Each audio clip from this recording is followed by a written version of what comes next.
The year was 1985. Ronald Reagan was inaugurated as President of the United States for the second time, and Mikhail Gorbachev became the eighth Soviet leader following the death of Konstantin Chernenko. Reagan and Gorbachev would meet for the first time in November at the Geneva Summit in Switzerland to discuss international diplomatic relations, and a few weeks later, theaters offered another meeting of American and Soviet minds. But Jesse never saw it. Until now. This is Movies I Missed, 1985, Episode 1, Spies Like Us. I'm Jesse Munoz. And I'm Ryan Miller. This is Movies I Missed, 1985, Episode number 1. Today we'll be talking about the movie Spies Like Us, released December 6th, 1985, with a running time of 1 hour and 42 minutes. I want to give a warning that we will be discussing all aspects of this movie. That includes spoilers. Spies Like Us is a 1985 comedy directed by John Landis, starring Chevy Chase and Dan Aykroyd. The film follows two bumbling government employees, Emmett Fitzhume and Austin Milbarge, who are sent on a top-secret mission to infiltrate Soviet territory during the Cold War, unaware that they're being used as decoys in a larger, more dangerous operation.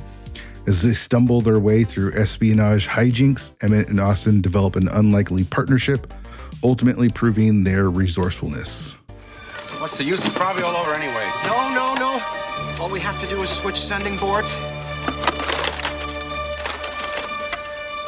Okay, Boyer, start sending the launch sequence in reverse order. Yes, sir.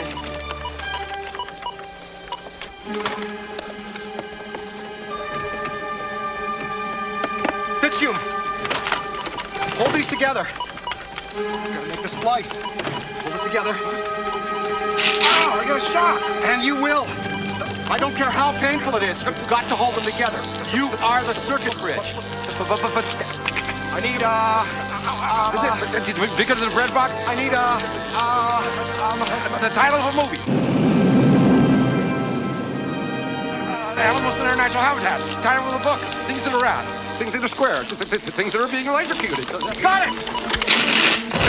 Rian, back for a new series of episodes for Movies I Missed. We're covering the year 1985. This is your choice for the year. Why don't you tell us why you chose it? There was no year that was just like screaming out to me, this has to be the year that we do. I think you picked 1999 for the first season of the show because you had like just read an article about like how amazing the year 1999 was in retrospect or something like that. So I was just like, let's go with the year of my birth, 1985. Did you look at the movies though before you picked it? Were you like, let me see what came out this year? I just figure, I am such an equal opportunity movie viewer. I will watch anything.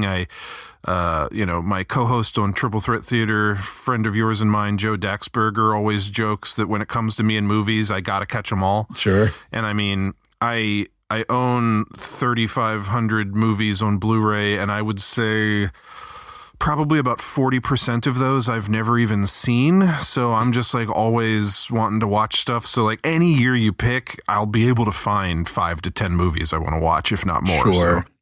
I mean, 1985, when you picked it, I didn't realize it was your birth year, I think, until you told me. But like immediately, I was like, Back to the Future. And I checked. And of course, that was the year Back to the Future did come out. Not only did it come out, it was the number one movie of the year as far as box office goes. And like one of my all-time favorite movies. That's like a perfect movie. Like it's one of the few like actually perfect movies I think there are. But some real interesting stuff looking at the movies that came out this year. 40 years ago. Isn't that nuts? You're going to be 40 this year? I was about to say, you know what that means, right? What the heck? Yep. By the time you're hearing this episode, I may be 40 already. I'm not yet, but yeah, close to. I don't know exactly how long it'll be before we get this season rolling, but 40. Yeah, I'm excited about... for me to be 40? Yeah, I'm excited for one, for you to be 40, so you know what it feels like. And then two, just this season of the show. Like, I think there's some... Like, going through this was a little bit tougher for me. Like, I feel like my film knowledge begins in the late 90s, like 99 and up. And I feel like everything pre 1999 is kind of up in the air. Where like I was obviously born in before this, but I've talked about this before. I wasn't watching a ton of movies. I wasn't really into movies until your movie awakening was Lord of the Rings. What, 2001 Yeah. Lord of the Rings? Yeah. So And so like I mean, we watched a lot of stuff, like of a lot of different varieties and years on Sidetracked when we did that show, though. For sure. I mean, and looking at a lot slouch. of these, looking at these movies, I've seen like just looking at the top 10 grossing movies of the year. Back to the Future, obviously, I've seen that. Rambo: First Blood Part 2, seen that. Rocky IV, seen that. Color Purple, I haven't seen. Out of Africa, I haven't seen. Cocoon, I haven't seen. Jewel of the Nile, I haven't seen. You saw Color Purple. We watched it for Sidetracked. Right. Yeah, you're right. I've seen the Color Purple. The Jewel of the Nile, I haven't seen. Witness, we watched, I think, on Sidetracked as well. Yeah, maybe. And I think that was pretty good. And then Goonies was number 9, and of course, seen that. And then number 10 is the movie that we're watching today, Spies Like Us. Oh, is it really? Which is crazy. That's interesting. Okay, so this just think about this. We're doing we're going back 40 years now. The number 1 rated or box office movie was Back to the Future, and its domestic was an original comedy. Domestic gross $210 million. Number 1. Yeah, that's crazy. And Spies Like Us, number 10, 60. So that's it's a little bit different as far as numbers go. Yeah, no kidding. 40 years pretty ago. wild. But yeah, so we're gonna be talking about all these different 1985 movies. Like I stopped saying 1999 now. We did it for so long. Yeah. But like, so you picked 99, and like the main thing, if I was honestly thinking about anything, was like trying to pick a year that's not very close to 99, you know? Yeah. So I was like, obviously 80s, I love 80s movies. And then it was like, well, which year do I pick? I don't have any rhyme or reason for picking a specific year. So I was like, sure, let's just do 85. Mm-hmm. That's really all that it came down to. So like I said, I knew we'd be able to find movies to watch. Yeah, I think this is funny. Just from Wikipedia, the year was considered an unsuccessful one for film. Despite a record number of film releases, many films failed at the box office, and ticket sales were down 17% compared to 1984. Industry experts believe the problem in part was a lack of original concepts. Number 1 movie, Back to the Future. Like, if you look at like the top 10 number 2 movies, and 3 are both sequels, though. Rambo, So maybe Rocky, that's but what they then mean. The Color Purple, Out of Africa, Cocoon, Jewel of the Nile, Witness. I mean, Jewel of the Nile is a sequel too. That's Yeah. the sequel to what's it called? It's a Michael Douglas movie, right? It is Romancing the Stone. Romancing the Stone, yeah. So 3 of the top 10 are sequels, and none of them are based on comic books. That's bananas. That's something. So, all right, Spies Like Us. This was my choice. I love Saturday Night Live. I'm a big Saturday Night Live fan. I watch it pretty regularly, and I've gone back and rewatched a lot of stuff. The 70s era of Saturday Night Live, I'm not as big into, just because I haven't had access to all of it until recently. Like now, it's easy to get that stuff. At some point, I tried to go back and watch the first episode, and I don't even know if I made it all the way through it. I mean, different era and everything, and like I was intrigued enough to try, but I preferred watching Saturday Night, the movie about the making of the first episode of SNL. Sure. But like, guys like Chevy Chase and Dan Aykroyd, those guys, I've grown up with those guys. Like I remember watching like The Great Outdoors with John Candy is one of my favorites from being a kid. And of course we have, Ghostbusters was the year before, Chevy Chase with the National Lampoon's movies. Did you grow up a Chevy Chase fan though? I mean, as much as you didn't watch a ton of movies or whatever. Yeah, because like the National Lampoon's movies were always on TV, like especially the Christmas one, but even the original and the European Vacation. And then me and my cousin were huge fans of the Vegas Vacation. When I just graduated college, graduated high school, this is like 99, 2000. We moved in together, and of course we're young, and all we're going to do is play video games. And we got a computer to play Wolfenstein 3D, I think is what it's called. And it was like one of our first online first-person shooter experiences. And our character was named Nick Papagiorgio, which is the character that Chevy Chase's son uses as his fake ID name in Vegas Vacation. And I don't know why. That's always stuck with us to this day, because there's been a lot of Nazi talk lately. So we've been We've been bringing up Nick Bringing out the Papagiorgio. old Nick Papagiorgio. Yes. Wow, it's funny to think that he's tied to the Nazi Party, but Yeah. Well, Nick Papagiorgio was our name in Wolfenstein. Yeah. That would be used to kill. I know. I think Nazi that's stuff. funny though. Yeah, because like, you know, growing up in the 80s, early 90s, if you were a young boy, you were a fan of either Ninja Turtles, Transformers, G.I. Joe, Ghostbusters, Thundercats, Masters of the Universe, or all of the above. Yeah. Ghostbusters was like my bread and butter. Yeah. It was the thing that I loved, and I watched that movie over and over and over and over and over again when I was a kid, and the cartoon, and I had all the toys and stuff.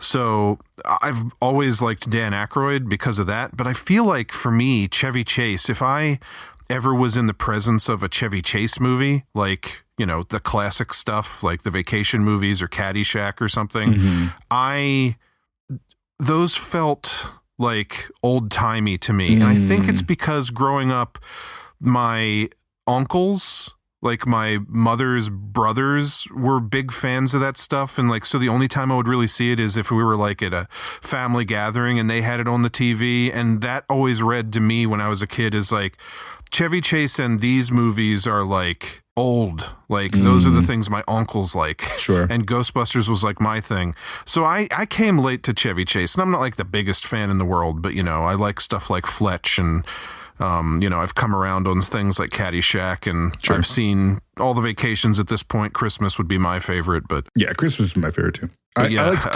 Community. He was on Community for a while. It ended until poorly, he wasn't. but he was really good on that show. And then Dan Aykroyd also, I feel like, you know, Ghostbusters is obviously really big, but I always loved and still love the Blues Brothers. That was really big for me. Something I always watch like on TBS or TNT, you know what I mean? On a Saturday, it's like constantly on. I love that movie. I've only seen it like 2 or 3 times though over the years. It's so good. And then he was just like, I feel like he's just always been around. Like he was in My Girl, which was a big movie for me growing up, playing the dad. He was Ray Zielinski and Tommy Boy, the brake salesman or whatever.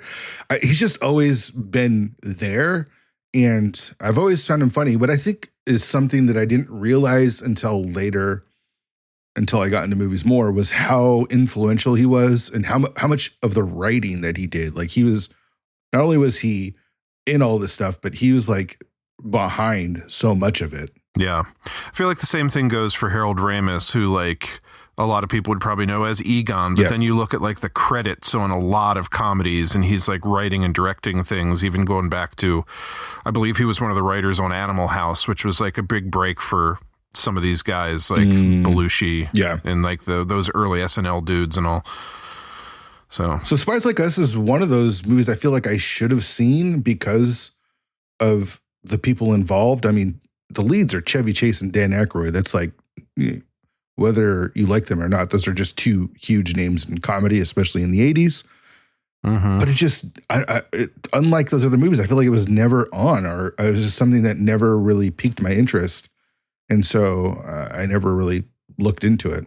Yeah, I mean, I you know, number 10 movie of the year, 1985, but you know, unlike all the things we're naming, like Ghostbusters and Vacation, like the things that jump to mind when you think of these guys, I don't know if this movie is the thing that jumps to mind for anybody when they think of them. Yeah. Not to necessarily speak of the quality of the movie, but it's just like, who talks about this film? I've never had anybody be like, oh, you've never seen Spies Like Us? You got to watch it, you know?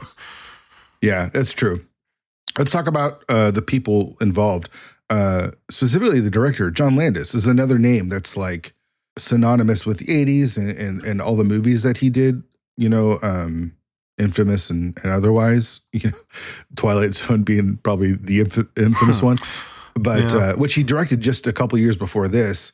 But I mean, he directed The Blues Brothers and American Werewolf in London, Trading Places, which I've actually never seen Trading Places, but Three Amigos, Coming to America, just a ton of like pretty big influential movies. And, guy that's still around, and you'll still see him in interviews and things, but I feel like he hasn't directed much in quite a while.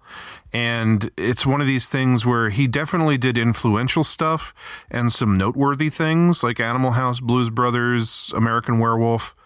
But it kind of feels like he's been forgotten by time a little bit. Like, well, it looks like the last movie he directed was in 2010. Yeah, I was going to say, like, him and there was like a whole group of guys, among them being him and Joe Dante. And I feel like they made a lot of like influential, memorable stuff from a certain time period. But like, what have they done recently? Yeah.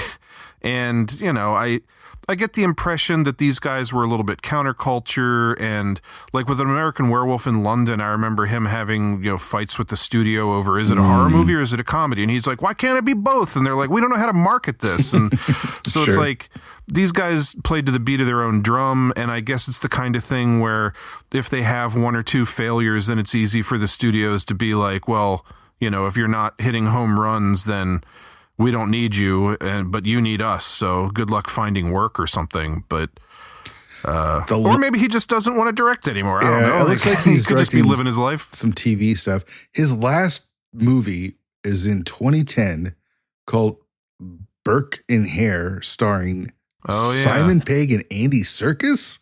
Yeah, it's about. I think it's real guys who were grave robbers.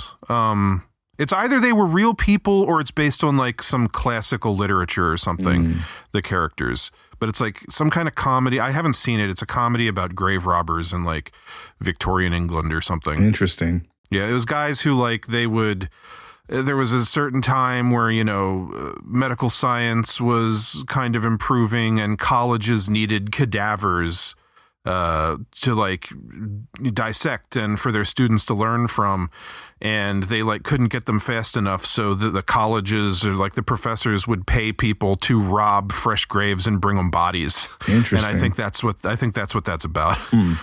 But I mean, doesn't sound like the most mainstream thing in the world. No, so. Simon Pegg and Andy Serkis as your leads. That's pretty crazy. Yeah, it's one of those ones I've always casually wanted to watch, just haven't gotten around to. It was also written by Lowell Gans and Babalu Mendel. This movie, not yes, the movie that Spies Like Us. Us. I'm sorry, I'm totally butchering their names, and I didn't know who they were. I mean, like Babalu. I don't know how. Like that's got to be what that is. I don't know, maybe. But the reason I included them or talked about them is you look at just some of the credits that of the movies that they're in. It's like, how do I not know more of them? They wrote Splash, Parenthood, City Slickers, A League of Their Own, and Ed TV. Like those are like pretty big movies. I feel like I never heard of these guys. And you'd know if you'd heard of them because one of them is named Babalu. Okay, so I'm a big fan of Ed TV. I didn't know. I never heard of these guys. Yeah. Like I like A League of Their Own. It's been forever since I've seen City Slickers. Like I might have seen it in 91. I just watched that for the first time maybe 2 years ago, and I was surprised it wasn't what I was expecting. It's a good movie. Yeah. Ed TV is a good one, though. But yeah. Babalu Mandel. So thought that was interesting. As far as cast goes, we've got Chevy Chase and Dan Aykroyd as the leads. We mentioned that. Donna Dixon is Karen Boyer. She was in Bosom Buddies, The Love Boat. She was in the Twilight Zone movie that John Landis directed. The real interesting credit that I saw was that she was married to Dan Aykroyd until like a couple years ago. I like that you categorize that as a credit. One of her credits is she was married to a famous guy. Well, she was married to him before I think he was famous, but I think that's probably what she's probably known for more than the movies that she was in. And she plays like the kind of love interest for Chevy Chase, I think, which is also interesting. Like writing makeout scenes for your wife. Hey, I mean, Dan Aykroyd was busy with that Russian chick in the movie. That's so why he's like, yeah, you take my wife, I'll take the Vanessa Angel is her name. Bruce Davidson as Ruby. He's one of like the Washington Senator guys. Kelly from the X-Men. Yep, that's what I know him as. Also from that one HBO movie, that Project Greenlight movie that we watched on Sidetrack. That was so bad. I can't remember the name of it, but it was so bad. It was like a car crash. It was terrible, but it was hard to look away. It was so bizarre, that movie.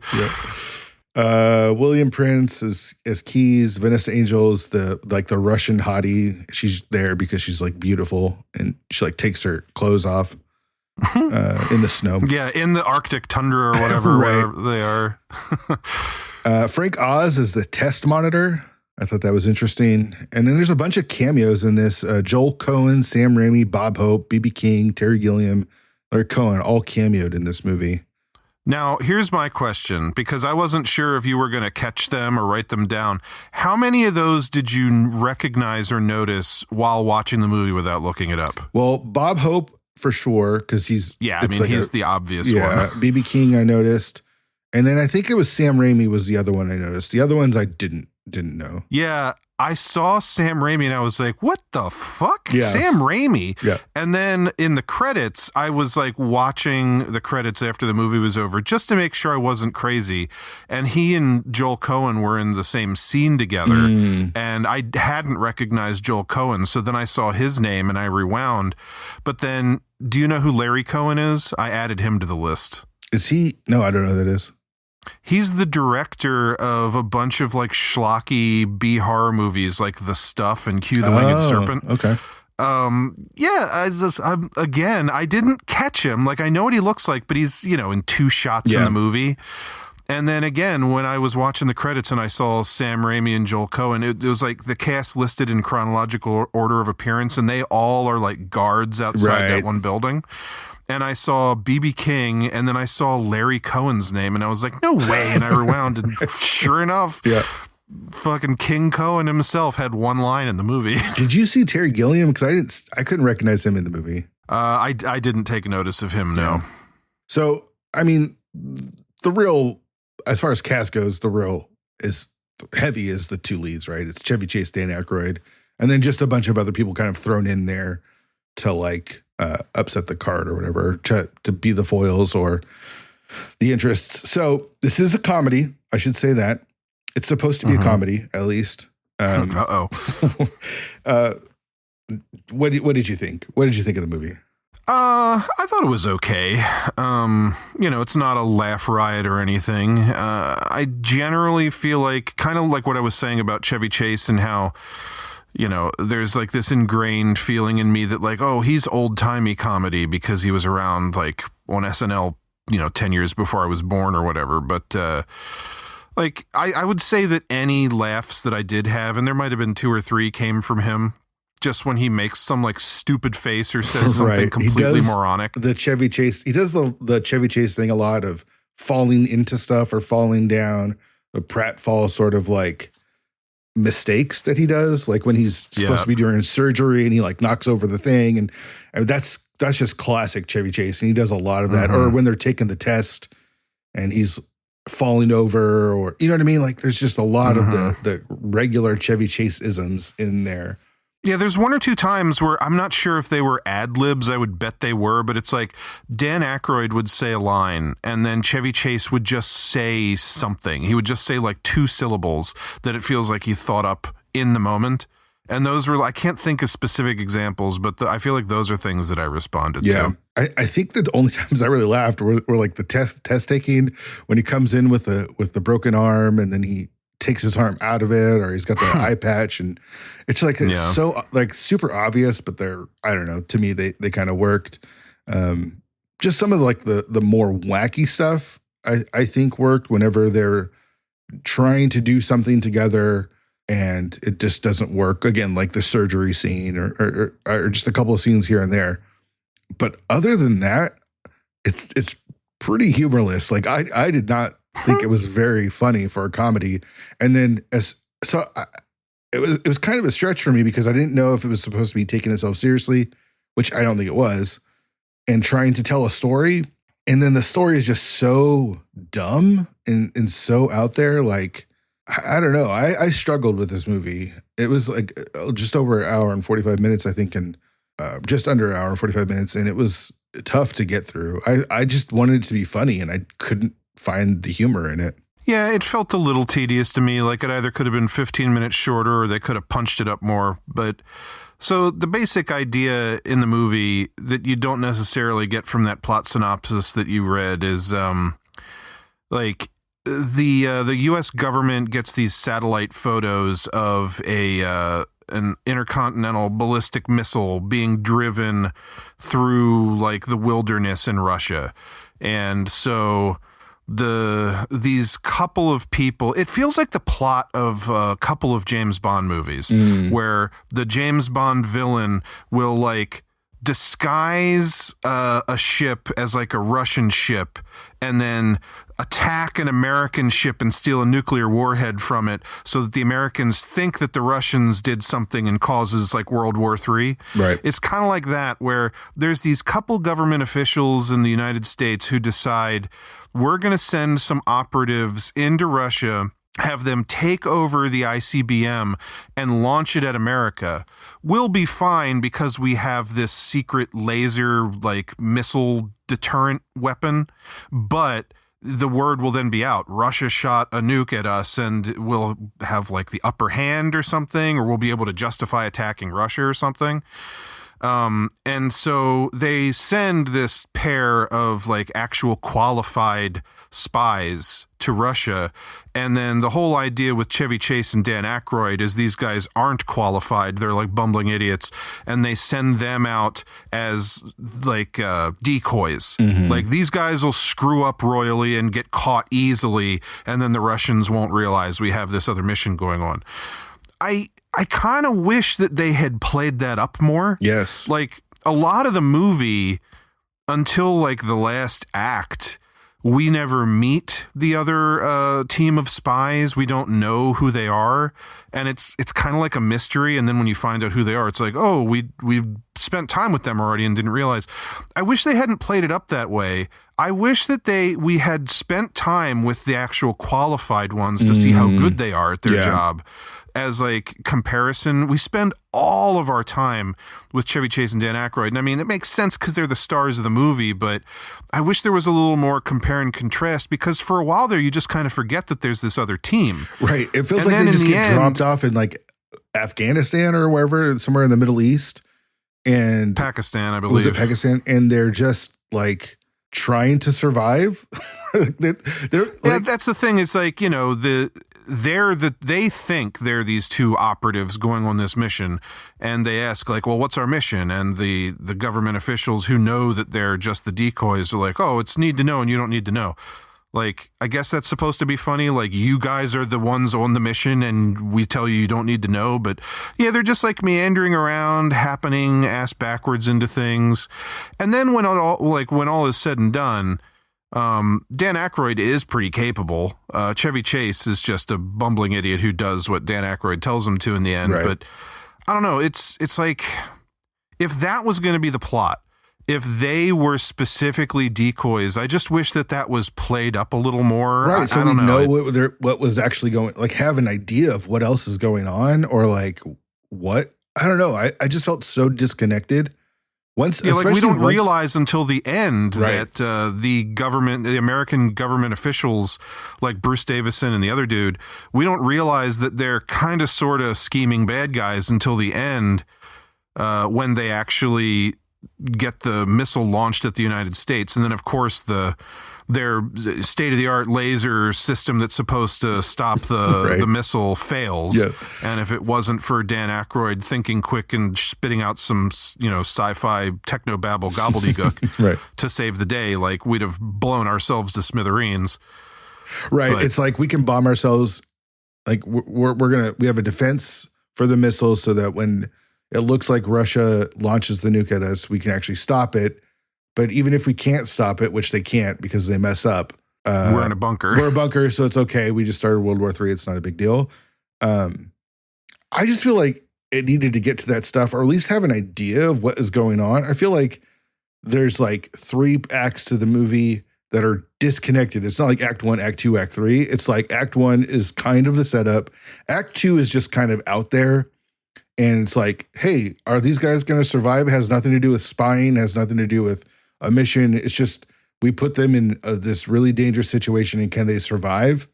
And then Act 3 is like the actual plot of the movie. Yeah, it just feels like there's not a whole lot of plot thrust because we don't know what anybody's really doing for most of the film. So it's just like guys wandering around and following random leads. And so it should be funny if that's the thing that is going to be, and that's fine if it's not going to take itself seriously on plot, which is a comedy doesn't need to do. Like it doesn't need to be a serious spy movie, then it needs to be damn funny. And it just wasn't. It was just kind of meandering. And there was like maybe a joke here and maybe a joke here, or maybe I chuckled or I gave it like a smile or something. You know what I mean? Like there was not a lot of like actual humor. Maybe it's because it's different time and a different sort of humor, but it's not humor that has translated or transcended that. Cause I feel like you could watch certain movies from 1985 or from the 70s or wherever, and it's still funny regardless of when it was released. And I think maybe the jokes in this were too specific. I don't know. Yeah. I mean, I feel like if there's one failing, like the biggest failing anyway for me would be the writing, the script, because I mean, obviously we know Dan Aykroyd and Chevy Chase are funny.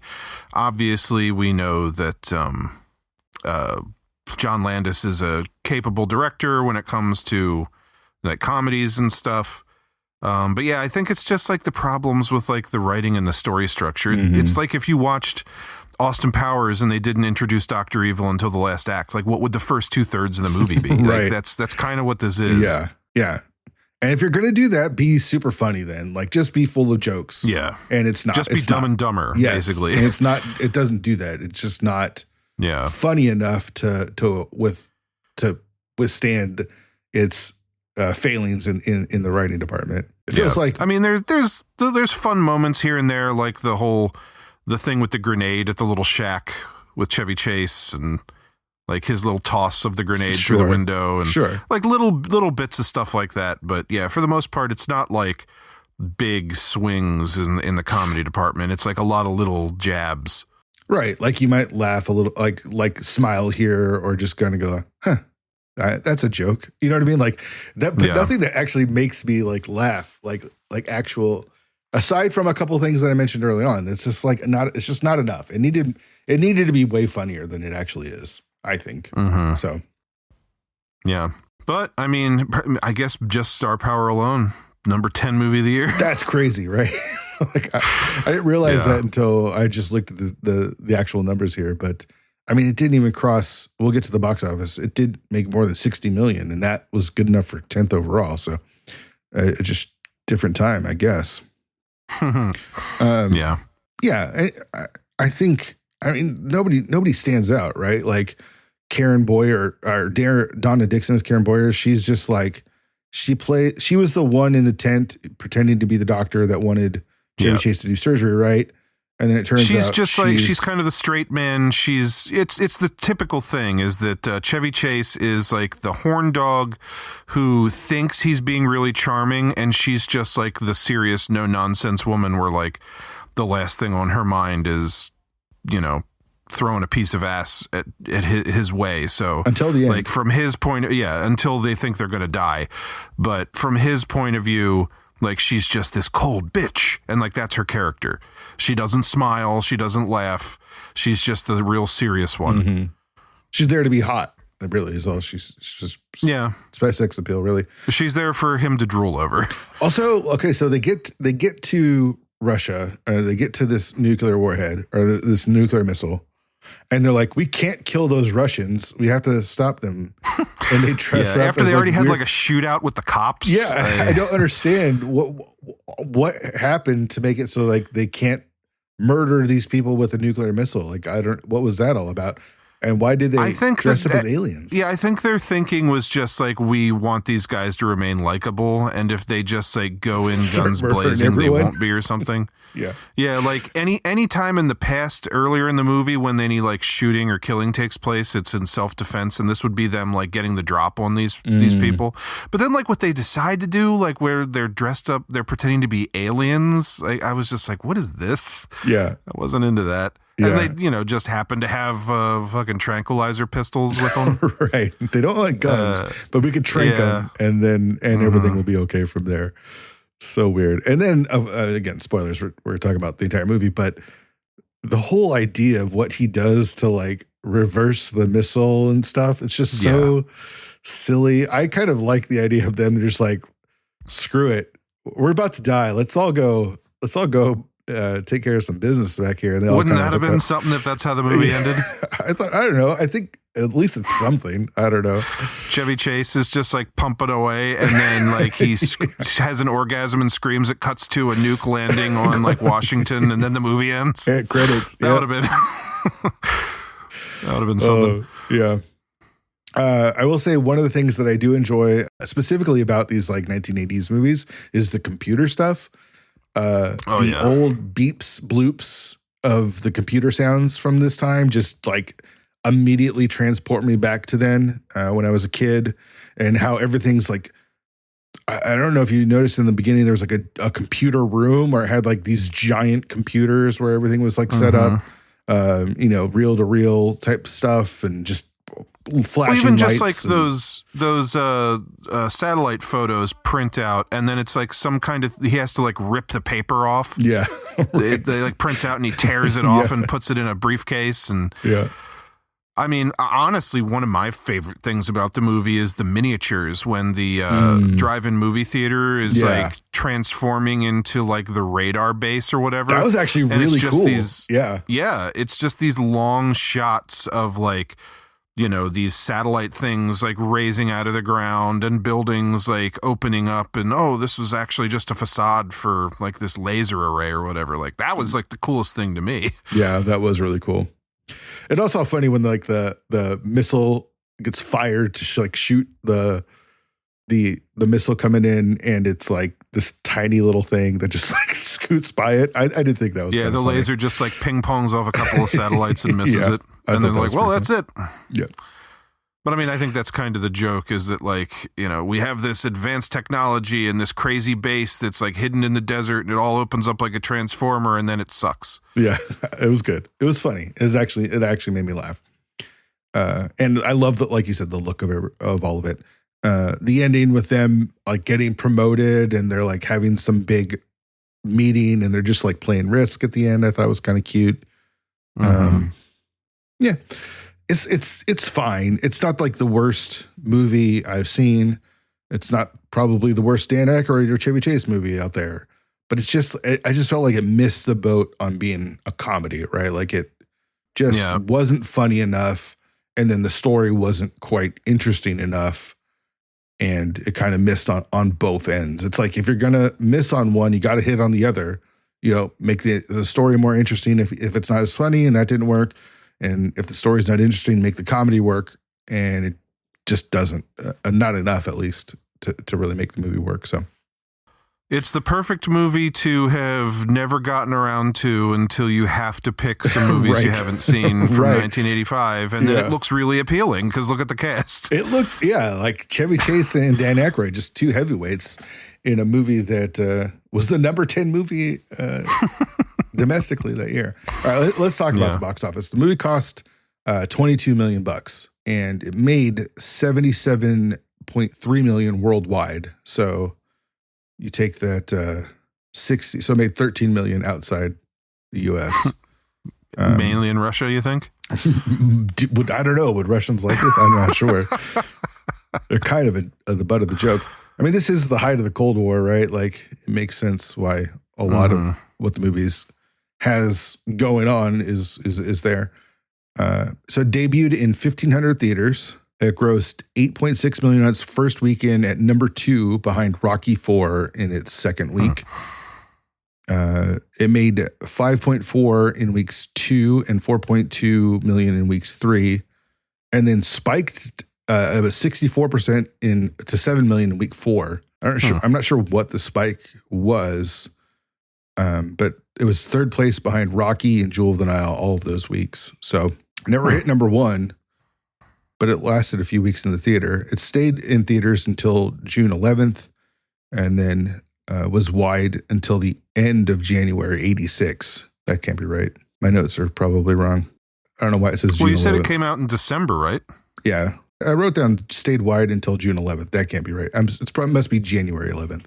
Stayed wide until January 11th, and then finally ended its run at the end of January 86. I'm guessing my notes are just wrong, but yeah, it never hit number 1, but had a good run, and again, a good enough to be number 10 overall in the final year end, which is pretty crazy. Yeah, spoilers for the rest of the season. We're not going to be reviewing Jewel of the Nile, but now I kind of wish we were, to know that it was like hanging in there and like up there with Rocky IV beating this out several weeks and being above this in the top 10. Yeah. We're also not watching Back to the Future because we didn't miss it. Did not miss that one. Unsurprisingly, I don't know. Tell me if this is surprising. 35% on Rotten Tomatoes. Is that surprising? No. So, do you think it's surprising? No. I mean, again, how many times over the course of your life have you like had someone tell you about this movie or heard about it? Or zero. Right. It feels like it's basically forgotten. Like, it feels like it probably on star power alone, like cracked that top 10 because, Chevy Chase, Dan Aykroyd, kind of big deals. Mm-hmm. And then it actually wasn't all that great. So has basically just been forgotten, but like, it's not a, 5%. It's still a serviceable Chevy Chase, Dan Aykroyd, John Landis comedy. So yeah, I mean, I would say anywhere in that like 30 to 50% range. I wouldn't be too surprised. So, I'd be surprised if it was up like around a 70. That would feel generous. Yeah, for sure. So I couldn't find Roger Ebert's written review for this, but I did find his review that he did with Siskel on the show that they used to do. Mm-hmm. I watched it, the review. It was pretty funny. And the one quote I put is, he said, "I didn't think it was funny. In a really silly mood on the right night, maybe this movie is worth going to, but I can't really recommend going to it." And he gave it a thumbs down. I would recommend finding the review on YouTube that he did, because he kind of lusts over Vanessa Angel at the beginning of the review. Like, really? He basically talks about like this his favorite part of the entire movie was like when she takes her top off. Yes, it's pretty funny. Siskel did give it a thumbs up, but I didn't write anything down that he said. Well, if Ebert gave it a thumbs down, you can almost be guaranteed Siskel was going to give it a thumbs up. Like, did they bicker and argue, because that's like their bread and butter? Yes, of course. Yeah. Roger just didn't think it was funny, and I'm with him there. These reviews are from 1985 too, so just want to make sure that clear. They're not like current reviews that are posted. David Kerr, so when they drop racist comments, we know that right. And when Roger Ebert spends the first 3 minutes of his review like talking about how awesome Vanessa Angel looks in the movie that she's in for maybe 3 minutes of, it's going 1985. David Kerr of the Chicago Reader said, "After the intriguing sobriety of Into the Night, John Landis returned to sloppy facetiousness for this 1985 secret agent spoof starring Dan Aykroyd, Chevy Chase. Chase repeats his standard Ivy League asshole routine, while Aykroyd, continuing a desperate and unsuccessful attempt to find a screen persona for himself, dabbles in some untoward pathos as a nerdish technical whiz. Landis never bothers to account for the friendship that springs up spontaneously between these two apathetic types, but he never bothers to account for anything in this loose progression of a recycled Abbott and Costello riffs and fumbled, strange love-healing satire." So that's quite the review there from the Chicago Reader. I wish that they played up their relationship a little bit more, because they are just like sprung on each other. They don't know each other, and they just kind of become friends to it. And I wish there was almost more of that. Well, something I was a little bit surprised by. I was sure when, like, after we first meet Dan Aykroyd, he's like working in a sub-basement in the Pentagon, and his like higher up, this like dude in a military uniform comes down in like the boiler room or whatever where he's working. And like everything he asks him for, he's already done. And like everything he's like, "You need to double check that." He's like, "I've checked it 3 times. Here's the spreadsheet." And like hands him a paper or whatever. And you can tell that Dan Aykroyd's character is like very smart. And I was sure, especially when like the two of them end up meeting in like that test room, and Chevy Chase is trying to cheat off Dan Aykroyd. I thought for sure it was going to be the dynamic of Chevy Chase is the underachiever and Dan Aykroyd is like the serious one who takes things really seriously. And I mean, that's a tried and true, like, been there, done that 1,000 times kind of dynamic. Yeah. But it makes more sense than, like, Chevy Chase is a complete goofball, and then Dan Aykroyd is just, like, a lesser version of a goofball. Like, right, he also they're both kinda, bumbling idiots. yeah, kind like, of. when it comes down to it, Dan Aykroyd has the smarts to, like, you know, reprogram the fucking ICBM remotely or whatever. Right. Yeah. But... yeah, I was a little surprised that their dynamic was as wishy-washy as it is.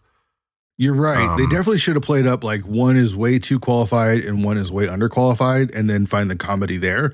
But they're just so not good at anything they do until at the very end when he needs to be really good at something. Dan Aykroyd. Like neither of them is really the straight man, and that's maybe the problem. Yeah. Like Dan Aykroyd is more of a straight man, but he's not entirely. Like he's also like, okay, he's got to perform this surgery and he doesn't know how to do it, so he's like faking his way through it, and it's like silly. Yeah, it's like he's a lesser version of the same character. Yep. But I think it's interesting something that guy Dave Kerr said in his review about Aykroyd continuing a desperate and unsuccessful attempt to find a screen persona for himself. That's kind of interesting. Like, has Dan Aykroyd ever been the lead in a movie? Like, he's co-lead in this. Yeah. Let's just go through some of the stuff. Okay, so like Love at First Sight, don't know what that is. Mr. Mike's Mondo Video, don't know what that is. 1941, obviously not. Blues Brothers, he's the lead, but he's a co-lead. Co-lead. Yeah. Neighbors, I don't know. It came from Hollywood, I don't know. That's a co-lead. Dr. Detroit. Trading Maybe Places. That. I've never seen it. Trading Places is a co-lead. He's in Twilight Zone, but that's obviously not the lead there. Ghostbusters. He's only in one small segment in Twilight Zone. Ghostbusters Ensemble. Yeah. He's in Temple of Doom. I don't remember that. Oh yeah, the very beginning at the opening sequence at like that crazy party at the bar or whatever. Right. Okay. Nothing Lasts Forever. Don't know what that is. Into the Night. And then we had Spies Like Us. So that's his first 10 years in the movies. Dragnet. He's also co-lead, I think. Co-lead with Tom Hanks. Yeah. Couch Trip, She's Having a Baby, The Great Outdoors, co-lead with John Candy. Caddyshack 2's more of an ensemble. He's in Driving Miss Daisy, but that's not as a lead. Ghostbusters 2. Loose Cannons. I don't know what that is, but that looks like something. That's like a mob comedy, I think. It's him and Gene Wilder on the poster. Masters of Menace, don't know. My Girl, he's not the lead. Supporting. Nothing But Trouble. Chaplin, he's not the lead. Sneakers, not the lead. Coneheads, comedy ensemble. That's probably the closest that he gets to it. Yeah, maybe. I mean, it is ensemble because it's like about the family. Like he would be the head of the family. Yeah. But yeah, it's just like he's in a ton of stuff. He's known for a lot of things. But yeah, he's like always that guy. Something rings true what this reviewer is saying, a desperate, unsuccessful attempt to find a screen persona for himself, because you look at someone like, and not to say that some people don't have, you know, a wider variety of things they can and have done, but like Bill Murray, especially during that 80s time period, he's like kind of a goofball in a little bit of the ways Chevy Chase is. Chevy Chase seems more like severe, whereas Bill Murray's typical character, like Peter Venkman, is just kind of aloof. Yeah. But like, yeah, Dan Aykroyd, I don't know. He doesn't feel like he's got like this definable comedy persona. Like maybe that's good that he just like slots into the situations he needs to, but like, you know, I love him as Ray in Ghostbusters, obviously, because I've been a huge fan of that franchise for so long. But I mean, now he's just crazy, personality-wise, supernatural guy. He pales in comparison to like a Bill Murray in that movie, or even a Harold Ramis a little bit in like the kind of weird character he is. But yeah, he's one of the straight men. He's like the most of the three of them. He's the straight man, right? Well, I mean, yeah, him and Harold Ramis are in kind of the same ballpark in that they're both like, you know, Bill Murray's the one that doesn't take anything seriously, and the two of them are the ones that are, you know, the true scientists. But Harold Ramis is even more Harold eccentric. Ramis's character Egon is just weirder. Yeah, like he feels like he gets to do more comedy. Sure. Yeah. Yeah. Yeah. I thought that was interesting. Something when you said that, something like kind of resonated. It's kind of like what's his name? The director that we talked about last season, 1999, who directed Girl Interrupted. Oh, Yes. Why Him. can't I think of his name all of a sudden? He directed Logan. He directed. Didn't he direct the movie that's out right now? Yeah. Fuck, what's his name? I'm Not There? No, that's the old one, right? His name is James Mangold. Shoot, it took way too long. I was sitting here thinking there's a color in his name. Is it brown? Something brown? Right. And maybe this isn't a fair comparison, but when we reviewed Girl Interrupted, we came to the conclusion that he's like the ultimate jobber, right? Like he's good at his job, but he's never going to give you anything that's like amazing. Like he's not an auteur. He's not going to be a director that like pushes the boundaries. He's going to give you solid work. Is that Dan Aykroyd? Dan Aykroyd's, as a performer, he's a comedy jobber? Is he a jobber then? Like, he's good in all those things, but he's not. I mean, if I had to say, obviously he's great. He's great in Blues Brothers, and I think he's really good in Ghostbusters, but like maybe the best performance I've ever seen him give was My Girl. It's a different kind of performance because it's more it's serious. Not a comedy, right? That's like one of those few movies on here that I can see that's not like just a flat out comedy. Yeah. But maybe he's the James Mangold of comedy. I don't know. We'll have to find our way into a couple more Dan Aykroyd movies over the course of the show. And I mean, I've seen a lot of these movies, and I mean the ones that are like have any sort of a claim to them, right? Like Ghostbusters, I've seen, of course. The Great Outdoors, I've seen. Caddyshack 2, My Girl, Blues Brothers. I've seen all these bigger movies, and he's kind of always if you think about him. If you think about him like really putting on a character, like one of the only instances I can think of is Tommy Boy, which again is a small supporting role, but like he's actually like playing a character with like memorable attributes. Sure. Where I don't look at him and think that's Dan Aykroyd. I think that's Zelensky or whatever his name is, because he talks a certain way and he walks a certain way. And, Yeah. Yeah, maybe that's the best one. I mean, the Blues Brothers is also very distinct, right? But no, for sure. Yeah. Maybe it's a reach, but it's a thought. I mean, I'm not like the world's biggest John Belushi fan. Again, he was like a little bit before my time. I do love Blues Brothers, but I unfortunately think that, in that comedy duo, Dan Aykroyd gets overshadowed. Totally. Oh, big time. Yeah. I mean, he's there doing his thing, and fucking Belushi's like, fucking 4 fried chickens and a Coke. How much for the women? I want to buy your women. Like, yeah, totally. Is he David Spade? Is he the David Spade to Chris Farley? I think so. Yes, honestly. Like if Belushi had been around longer, that may have ended up being like a long-term dynamic. Maybe. Well, we'll get to that in a second because I'll talk about it in the notes. Last review, Paul I'm never gonna be able to pronounce this. Atanasio. I don't know. I would say Atanasio? Atanasio? I don't know. Paul, good old Paul from the Washington Post wrote that Chase is god awful is no surprise. He's been running empty. He's been running on empty for years with variations of that tired I'm Chevy Chase and you're not riff. So also not a fan. And I mean, if you don't like Chevy Chase's shtick, then this movie's not going to change your mind because he's doing his shtick. It sounds like maybe that's the case for this dude. He is. I mean, he is doing I talked a little bit about it. It's like that bumbling kind of like, whoops, what's that? And it kind of knocks everything over and picks things up and it's kind of clumsy. That's his shtick. Was doing it on Saturday Night Live for however long he was on there. And 1 year. Was it only 1 year? He left after one season. I think the call of Hollywood and starring in things drew him away. He was only there for one season. I think he was replaced by Bill Murray in season 2. That's crazy. I didn't realize that. Yeah. Because he was such a big factor in that first episode, especially that first season. I mean, it was he was a star, basically. Yeah. But that's the thing. He was the big star. So I think that, he was wooed away by leading roles and leading man salaries. Mm-hmm. But he did the same thing in the National Lampoon's movies. So, I mean, it's just his thing. He did it in Community even, doing it to this day.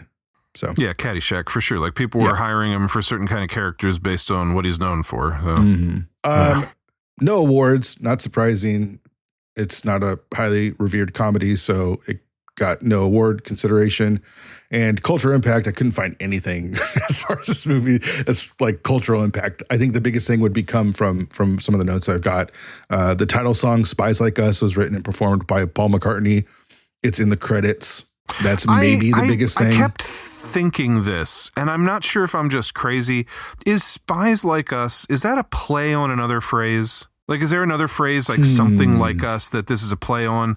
It seems like it might be, and I just don't know what it is, or I can't conjure it up.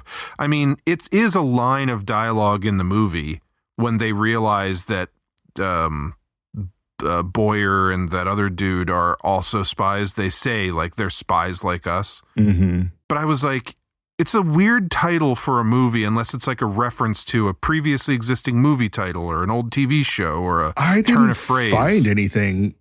Yeah, I mean, it may not be. It just sounds like it would be. Yeah. Apparently it's an homage, or this movie is an homage to Bob Hope's and Bing Crosby's Road 2 movies. Road to Singapore, Road to Zanzibar, Road to Morocco. He made a bunch of them. But I don't think that the Spies Like Us name is derived from that. I feel like it's just I wasn't sure if it was like "guys like us" is like a classic phrase from like an old Coca-Cola ad in the 70s, and they ripped it off or something. Like I don't know. Maybe, but I don't know. I couldn't find anything for that. Okay, I was just curious. I know you're a big Beatles fan, so I know you're really familiar with this Paul McCartney "Spies Like Us" song, but not a great one. Yeah. They did a music video also, I think, directed by Landis, and it has Chevy Chase and Dan Aykroyd in it, and they're like pulling off masks of each other, like it rip off your face and their mask, and it's like Chevy Chase, and then you rip off the mask and it's like Paul McCartney. Not great. Song super forgettable. And then the other note that I had was it was originally written by Aykroyd and Dave Thomas to star Aykroyd and John Belushi at Universal. The script went to turn around following Belushi's death and was later picked up by Warner Brothers. So they originally planned for John Belushi to be the other lead in this, but he died. Yeah. So I feel like there were about 700 movies that Belushi was originally supposed to be in, and then he died because, like, I think he was supposed to be in Ghostbusters also. Oh, was he? That makes sense. That totally makes sense. But I didn't mention this originally. The story, the screenplay was by those writers that we by Babalu and Lowell talked about and Dan Aykroyd. But it's a story by Dan Aykroyd and Dave Thomas. Dave Thomas is one of those SCTV guys. Yeah, I saw Dave Thomas's name in the opening credits. Yeah.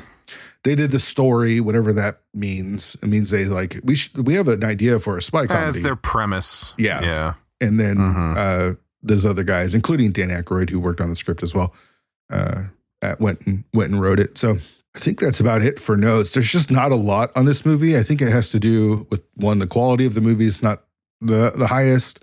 Like you've been mentioning, it's not like people are mentioning this movie and like, hey, have you seen Chevy Chase and Dan Aykroyd in Spies Like Us? Like they are like Ghostbusters or the National Lampoons or Trading Places movies. You know what I mean? Like you hear people talk about those other movies. Nobody ever talks about Spies Like Us. So maybe my expectations. Yeah, I feel like if they did, I would have seen this by now. Yeah, I think you're right. I think I was expecting to laugh a lot more than I did, and it just didn't really work. So, and do you have any other thoughts before we get to the end here? I think we've about covered it. Yeah. Question, Ryan, did you miss it? I don't think I did, no. I mean, it's fine, but miss it? No, I wouldn't say I missed it. I'm right there with you. It's like just under fine to me. Like, just be funnier. Just please be funnier, and it would work. Write more jokes. Find more jokes at work. And it doesn't. So it just doesn't work as a comedy. Doesn't really work as a spy movie either. So when it doesn't really work on either end, it's kind of a fail for me. So I don't hate the movie. Yeah. I don't think it's the worst thing I've ever seen, but it's also just super forgettable. And kind of a disappointing way to start the year, to be honest, because I kind of had higher expectations for this than I thought it would be. Hey, nowhere to go but up, right? You would think. So, all right. So we're back for 1985. We just reviewed Spies Like Us. We're coming back next week with episode 2, and we will be talking about your choice, Desperately Seeking Susan. Mm-hmm. So can it get better? Can Madonna pull us out of the the mire and the muck and get things kicked off right for us here on Movies I Missed 1985. Find out next week. Until then, I'm Jesse Munoz. And I'm Ryan Miller. Come back next week for Desperately Seeking Susan.